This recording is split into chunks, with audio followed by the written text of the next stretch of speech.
Hello everyone, আমি অনির্বাণ। আমার channel আপনাদের সকলকে স্বাগত। এই ভিডিওতে আমি কথা বলতে চলেছি পঞ্চায়েত সিজন 4-এর অফিসিয়াল ট্রেলার নিয়ে। তো চলুন ভিডিওটি শুরু করা যাক।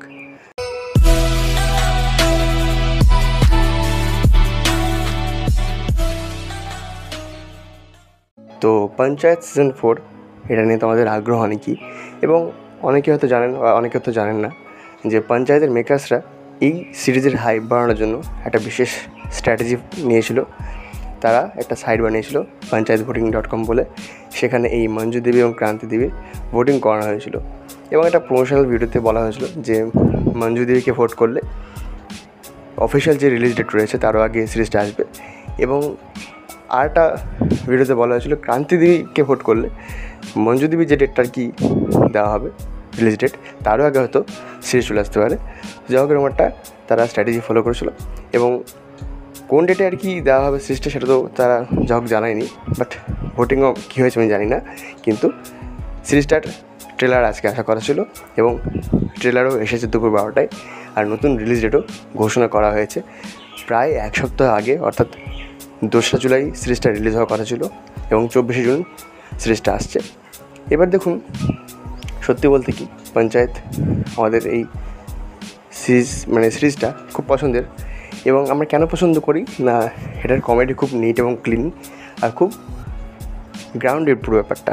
কিন্তু পঞ্চায়েত সিজন 4 সম্পূর্ণ ডিফারেন্ট হবে, সেটা আমি টিজার রিভিউয়ে বলেছি, এবং এই পুরো সিজনটা কিন্তু একটা পলিটিক্যাল স্যাটায়ারও হতে চলেছে। দেখুন, আপনি একটা জিনিস খেয়াল করবেন যে প্রথম থেকে চরিত্রগুলো আমরা যত ভোলা ভালো দেখেছি, যত সিরিজ এগিয়েছে যত সিজন এগিয়েছে, প্রতিটা চরিত্র ধীরে ধীরে জটিল আর কুটিল হয়ে গেছে।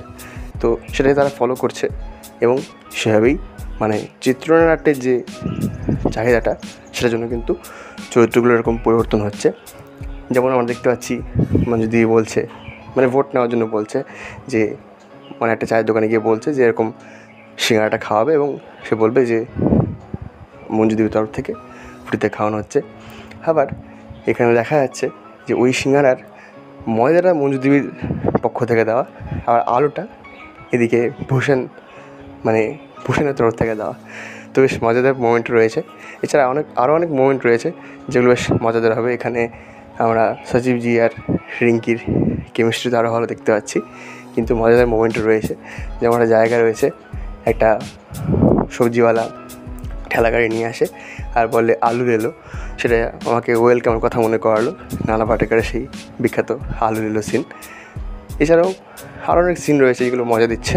বাট হ্যাঁ, যেটা আমি বললাম যে এবারের সিরিজটা কিন্তু বেশি পলিটিক্যাল, এবং তার সাথে কমেডি মেশাতে গিয়ে পুরোটা একটা পলিটিক্যাল স্যাটার ব্যাপার হবে। কতটা গ্রাউন্ডেড থাকবে এবারের সিজনটা আমি তা বলতে পারছি না, কিন্তু মজা ডেফিনেটলি দেবে, সেটা ভালো করে বোঝা যাচ্ছে। তো এই ছিল আমার রিভিউ। ভিডিওটি ভালো লাগলে লাইক করুন, কমেন্ট করুন, শেয়ার করুন, আমাদের চ্যানেলটি অবশ্যই সাবস্ক্রাইব করুন। ধন্যবাদ।